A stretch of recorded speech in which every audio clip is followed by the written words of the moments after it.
Good afternoon, everybody. My name is Jacob Wren. I'm joined here with John Daly. We're both from AI Squared. We're really excited to talk to you today about multitask machine learning and its applications to the metaverse and our BeyondML project. Just as a quick agenda, what we're going to be talking about today, we're going to be framing what exactly makes the metaverse, just as a first part. Then we'll be talking about artificial intelligence, or AI, versus natural intelligence. So what are the differences? What are some of the similarities? And specifically, I'm going to be talking about catastrophic forgetting and the inability for traditional AI models to pick up new knowledge or learn new tasks. That'll then lead into the BeyondML project, which is our Linux Foundation sandbox project that we contributed this year. That helps address some of those issues. And then lastly, I'll get into a demonstration on using an actual multitask model trained using BeyondML. So a little bit about me. My name's Jacob Wren, as I said. I'm co-founder and CTO of AI Squared. I'm also the creator and the lead developer on that BeyondML project I keep talking to you about. And my name is John Daly. I'm co-founder and director of solutions architecture at AI Squared, and I've been working on spatial computing technologies, particularly augmented reality and blockchain and VR for about 6 years now. And I have a couple of patents in the remote authoring of 3D content geospatially. So we're going to talk a bit about the metaverse and what makes the metaverse. So I kind of want to just include this slide because there's a lot of different definitions going around. I kind of want to position, what it means to be the metaverse and in the metaverse. So, people talk about embodied internet, 3D web. They talk about interfaces like XR, AR, VR.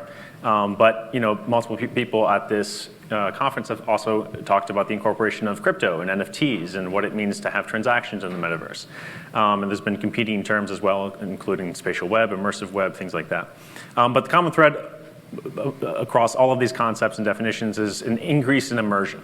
And what that means is that increase in immersion could come in increased context and perception, and that increase in context and perception can be multimodal and multisensory. So we're not just talking about an increase in immersion when it comes visually with the added dimension of 3D, but also spatial audio, more immersive narratives and stories and experiences and interactions and haptic feedback and things like that. And so new AI tools that we covered some tools in our previous talk, enriching experiences in the metaverse with AI.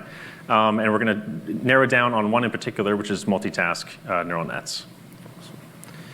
So let's talk a little bit about AI versus NI, or natural intelligence, or basically the human or animal brains.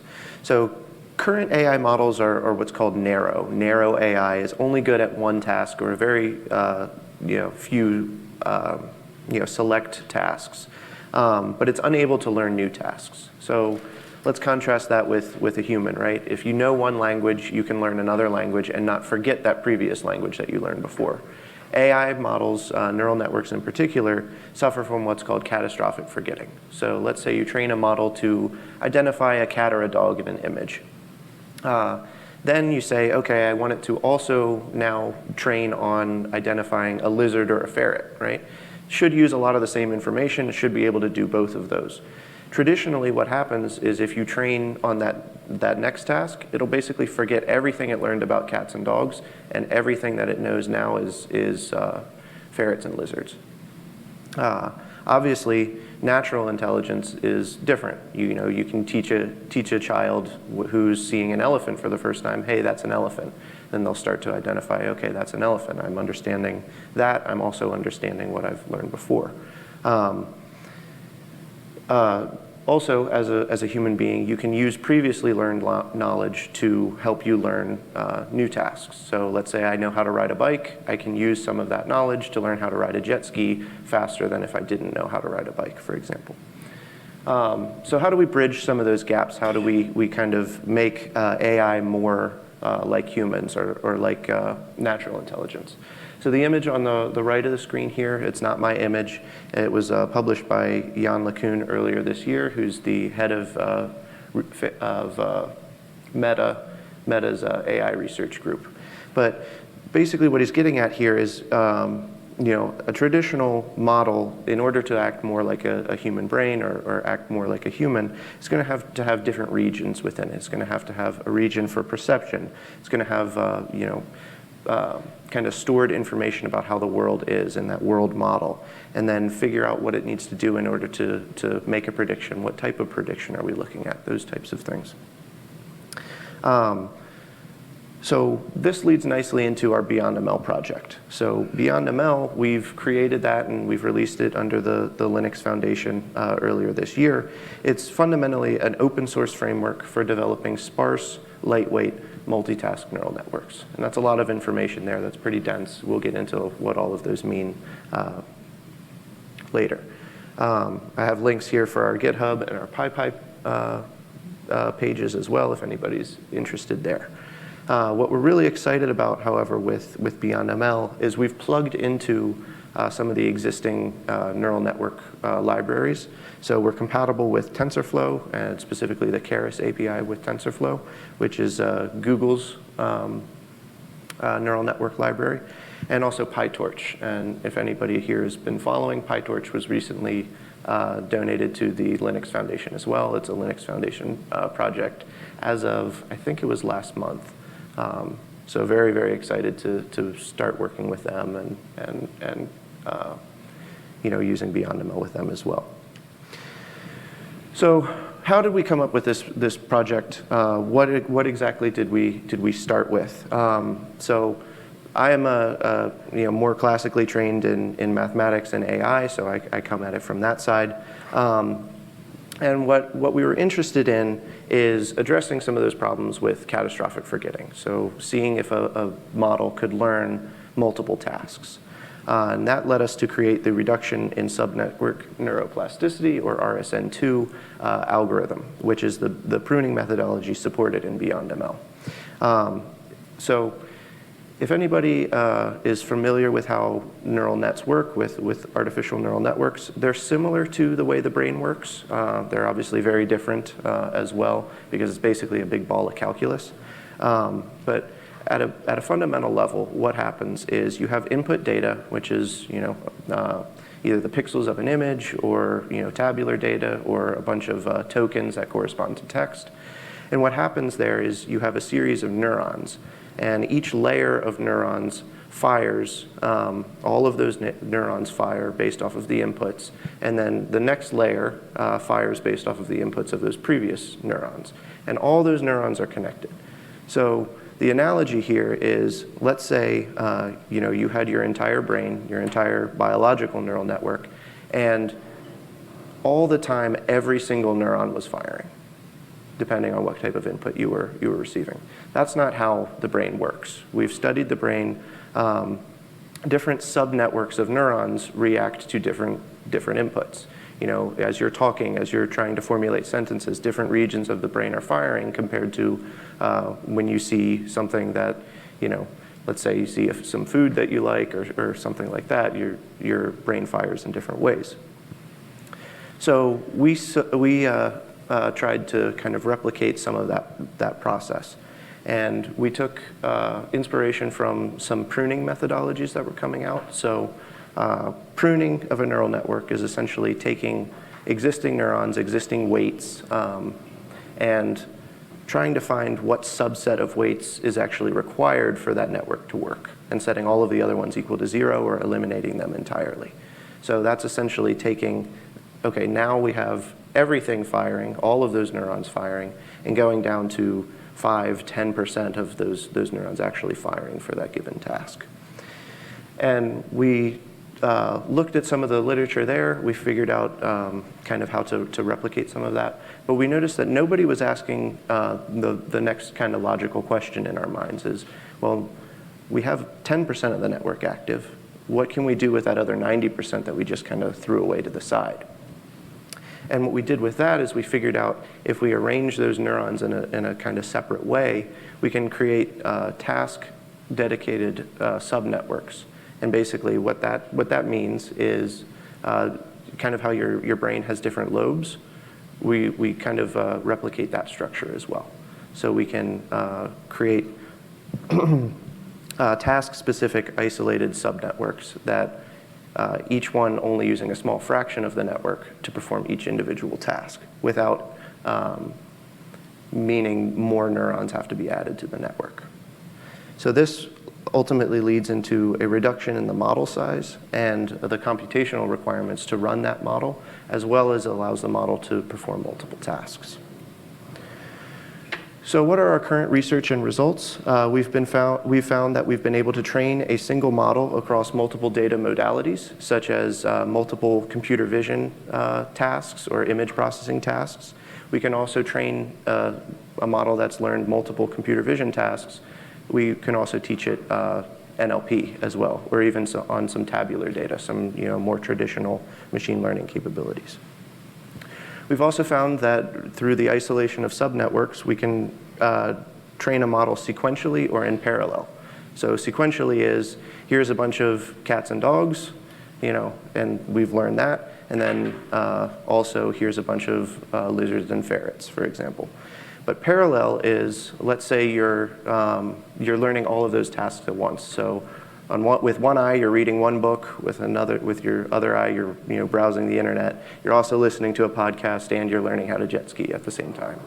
Obviously, a person can't do that, but through what we've created, we've been able to do that with neural networks. And then another important byproduct of what we're doing is that the resulting models are smaller than, but they're as powerful and as performant as dedicated networks. So you can make one large network to do one task, and then another large network to do another task, or you can kind of combine those, make it more efficient, make it smaller, and using BeyondML. All right, so as Jacob's mentioned, this BeyondML optimization enables super lightweight structure for deep learning models, which allows production-grade models to thrive in resource-constrained environments, such as on the edge or in a web browser. And because of what used to be cloud-necessary models can now be run on a client machine, the need for API calls has been eliminated in a lot of use cases. Resource consumption and latency are significantly decreased, and there's potential to increase data privacy because now the data being fed into the model does not have to leave the device. When we noticed this value add, we decided to form a company around it. So what we've built at AI Squared is basically an agile machine learning model integration platform and ecosystem. This basically involves a model and components library that enables you to build and share models with your team in an agile manner with end-user applications across the web, as well as decide how to integrate those models into those various user interfaces and experiences.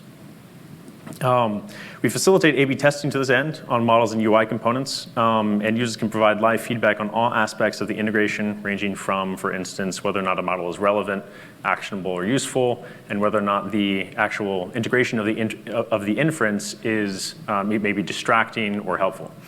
So right now, we built out this capability around 2D processing of information across the web, but we're quickly moving towards processing 3D environments, instances, and assets across the web as well through technologies like Babylon, 3JS, et cetera. And we're working on creating plugins and compatibilities with various game engines like Open3DE and other IDEs as well.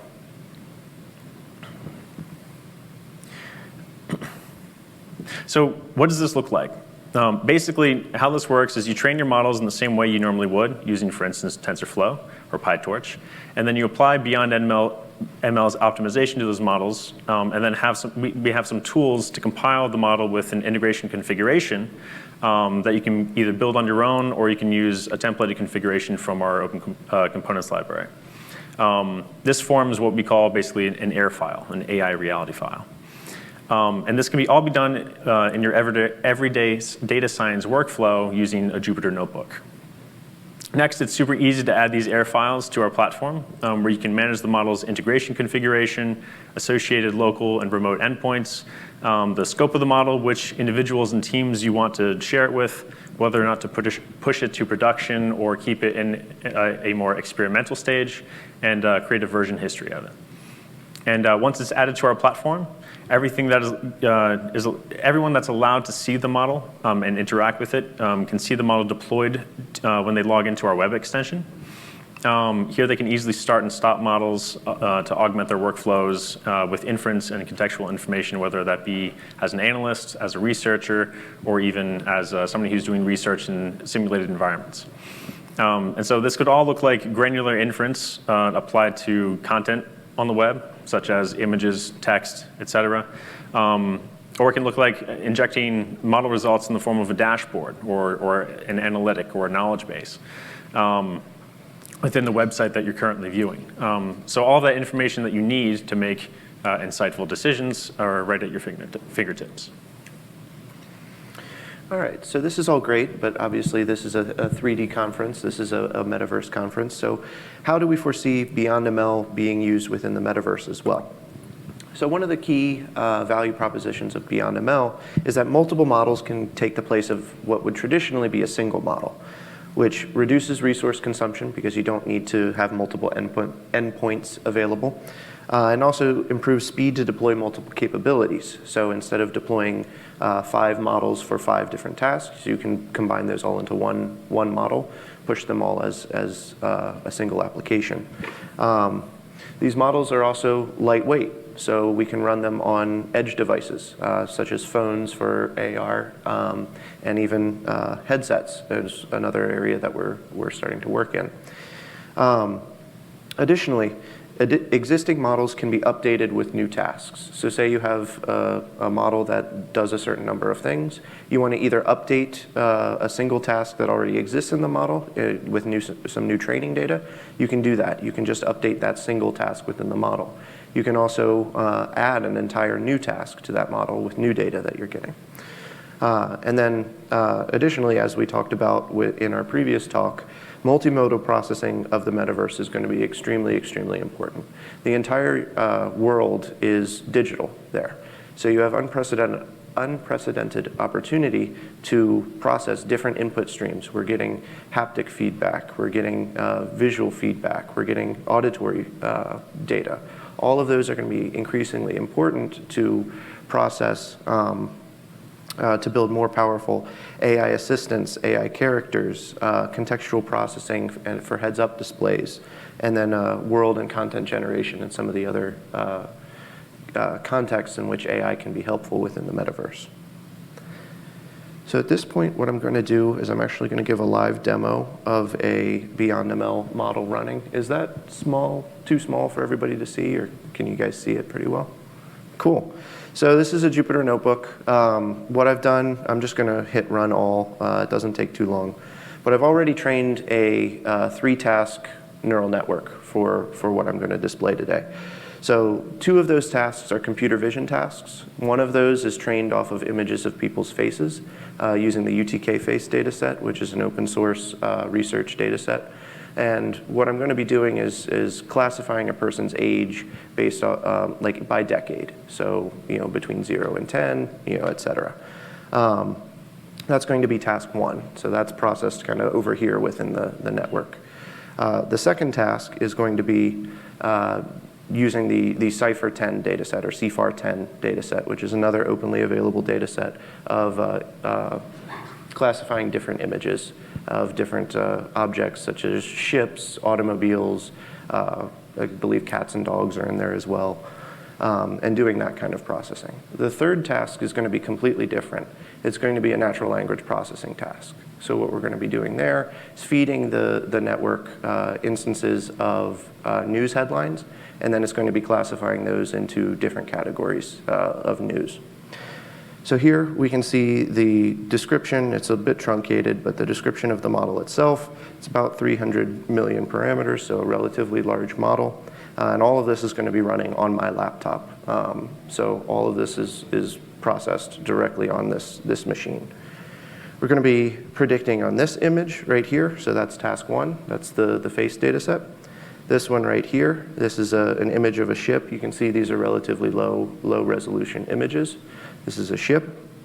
And then the last right here is going to be this piece of text talking about 5 blasts reported in Spain. And that's a news headline. So going to run prediction here. It's already run, but I just wanted to run it again. So what we just did is we told the model, which has been loaded in TensorFlow, but using kind of the BeyondML plugin, if you will, to TensorFlow. And what I just did is in front of one eye, I showed it the image of the person's face. In front of the other eye, I showed it the image of the ship. And I was also, telling it, hey, this is the news article that you should be classifying. So it's doing all three of these things at once. Now, we don't need it to do all three at once. We can also say, hey, do this one, do that one, and then do the other one. But it can process all three input streams at once. And as you can see, we do have the labels for these. So this person is 47 at the time that he was pictured. The model predicted he was between 40 and 50 years old. So it was actually doing what I said it should do. Similarly here, the actual label was a ship. I think we could all agree that that's what it was, but it was actually predicted to be a ship as well. And then lastly, this piece of news was categorized as world news, and it was actually predicted correctly as world news. The model performs kind of as expected. Obviously it's going to have instances where it doesn't get the right answer. I did select these before, but I only had to change one of them when I was playing around with it. So it does relatively well. But with that, that's the entirety of the talk that we came to give. Love to answer some questions. We do have one right after this. But anyway, thank you very much, and love to answer some questions.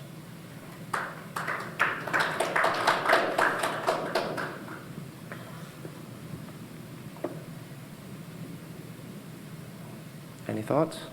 That's totally okay if you don't. You mentioned in one of the slides, like improved AI characters for, let's say, video games. Mm-hmm. Can you elaborate a bit how the model improved AI? Yeah, so just for everybody online, the question was, we had mentioned in, I believe, this slide here, improving like AI characters, right? So one of the ways that can be done, and there's still work being done in that, right? But creating chatbots, creating more powerful models that you can actually at least mimic having a conversation with. So doing that, but also in the metaverse, it's possible that these bots, these NPCs, will actually interact with their environment as well. They're not just going to be kind of sitting somewhere and, hey Siri, asking it a question. But they can actually live and interact with their environment. Sorry, my Siri got Sorry, yes. I just realized that it probably was going to do that. But multimodal processing will allow an agent to interact with its environment, to have eyes, and then also be able to interact with individuals as they come in contact with. Yeah, so basically, if you're interacting with an NPC or something, maybe the NPC could understand what you're saying, literally speaking to it. It could understand what you're typing to it while simultaneously understanding maybe gestures that you're giving to it with VR controls and whatnot. Things like that. So that multimodality is going to be important because that's how we understand people. We understand body language. We understand how you're looking at me. We understand how you're speaking to me, and also written text. And so that will enable AI agents to act more lifelike in that manner. Thank you. Cool. Awesome. Thanks. And by the way, we're having a Birds of the Feather right after this, so you're welcome to join us in the room over that next door to talk about AI and the metaverse, and we'll answer any more questions, or we can just have a discussion. So thanks.